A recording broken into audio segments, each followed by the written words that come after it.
time to bring in Mark Anderson, because, of course, you've been warning and warning about this rise of a one global government for many years. Mark. Thank you, Brian. Good day, gentlemen. Yeah, a good example of that, of course, is the U.S. southern border.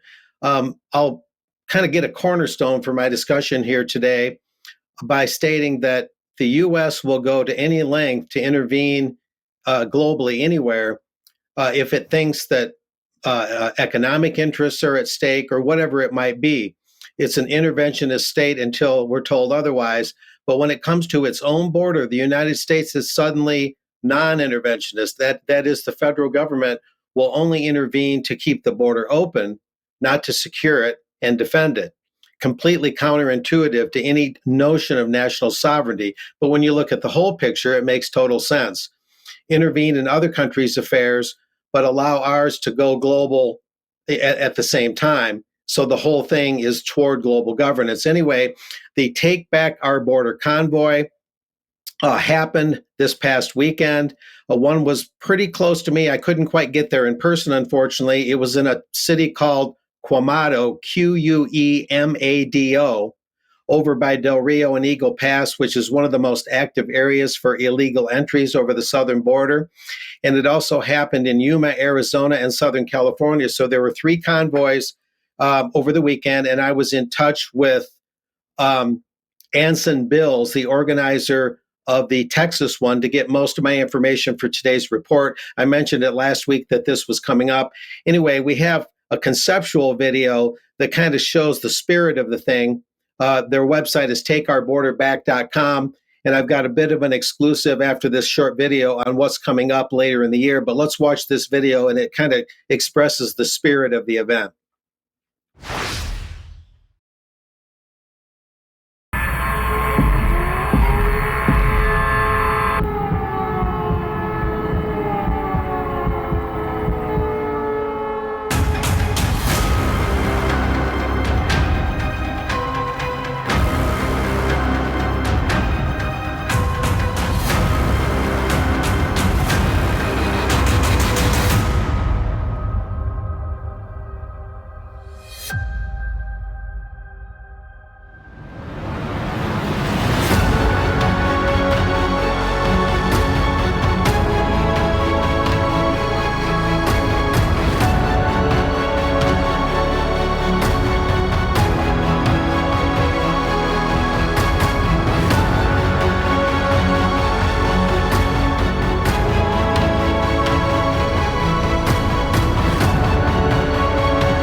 That short dramatic video noted that this started January 29th and it concluded February 3rd. And this next slide, it just shows an idea of what it looked like aerially. I couldn't get the best photo for aerial right away. It's kind of a short video, TikTok. We're looking at it without sound. Take Our Border Back rally, Quemado, Texas, drone footage, and it shows that there was quite a turnout. Anson Bills, my main source, who's a former oil field worker and former U.S. Army, he said that the Texas truck and car convoy was 5.5 miles long, and the attendance over the weekend was about 2,000 people. I asked him if there was any appearances of agent provocateurs, federales that might try and stir up trouble and then try and discredit the whole movement and the rally. He said all that happened was Friday night and Saturday morning this past weekend, some people dressed as white supremacists, if you want to call them that, were there making a lot of racket with a bullhorn and other means trying to create noise and distractions and disrupt the event. But the police were called both times, Friday night and Saturday morning, within about an hour roughly, and the police broke the whole thing up. And so there wasn't any further disturbances, according to Anson. And also, he noted that it appeared, we can't prove it, that those posing as white supremacists may have actually been the far left agitator group known as Antifa. So they're still looking into that. Now, in this next slide, it shows Anson Bills with the dark cowboy hat on.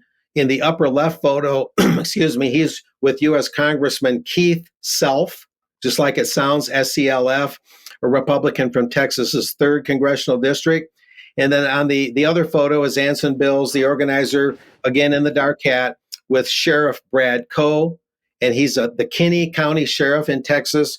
He's been one of the bravest sheriffs, and he's been credited with really getting Texas Governor Greg Abbott off his arse. And they're the first ones to use that language to really get involved and get Operation Lone Star going and defend that border. I've reported before here on UK Column several times that people are rather upset. Some people are rather upset with Governor Abbott, thinking that he might be throwing the fight.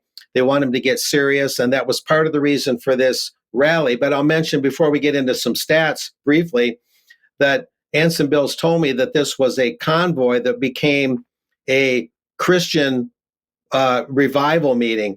Much of the over the weekend meetings, the get together that is over the weekend was pastors and whatnot praying and speaking in biblical terms, and praying for our border, praying for our leaders. So it was something of a Christian revival get together, in as much as it was a protest against the lack of border defense, particularly a protest against the Biden administration for doing what globalists do best, and that is to let their own borders just completely dissolve. So a very dynamic thing. And I've got a brief announcement I'll make, but first we'll look at some very interesting stats. Here we have the U.S. southern border, fiscal year 2024, which began this past October 1st. We had just so far in this fiscal year, the first couple months of the year, and going back about 2 or 3 months last year, that's the fiscal year 2024, we had 302,034 encounters between Border Patrol agents and illegals. And that's for October, November, and December. That's 785,422, just the end of last year. Fiscal year 2023, 2.47 million encounters with illegals. Fiscal year 22, 2.37 million. Fiscal year 2021, 1.73 million. We'll move on from there. And what's also interesting is we don't know much about the northern border. And we'll mention something here. Nobody talks about the northern border. Fiscal year 2021, the monthly high was almost 5,000. The year total was over 27,000. Fiscal year 2022, the monthly high was 15,260. That's the highest month of the year. The year total, 109,000. In fiscal year 2023, the monthly high, the highest month in that fiscal year, was almost 20,000. And that total for that fiscal year was 189,402. So the northern border, which is often ignored, Brian, has some rather unsettling numbers, though they're nothing like the southern border. And that's the main thing. I'll conclude by noting that, according to my research and those that have been involved in these convoys and others, it's not just the image on the left, the migration and 2030 agenda of the Office on Migration of the UN that's behind this, but partly it's also a UN document published in the year 2000, Replacement Migration. Is it a solution to declining and aging populations, literally redistributing people because of dwindling populations? So there's lots of dynamics at work, Brian, but that's the main thing. A quick announcement is that in April, they plan on having more meetings and smaller kind of convoys to keep the momentum going, here in Texas mainly. Mark, thank you very much for that. What an incredible state of affairs that the American military, the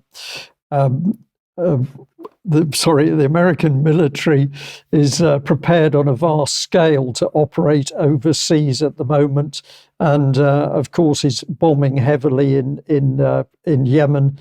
But the US apparently cannot defend its own borders. So we have this conundrum between the aggressive action of America overseas, but apparently when it comes to home defense, this can't be done. And to me, this says, of course, that actually this is internal policy.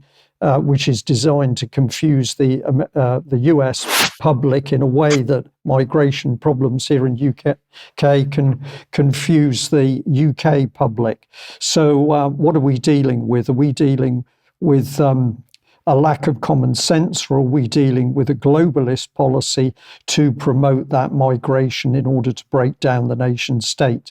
And I believe it is that latter.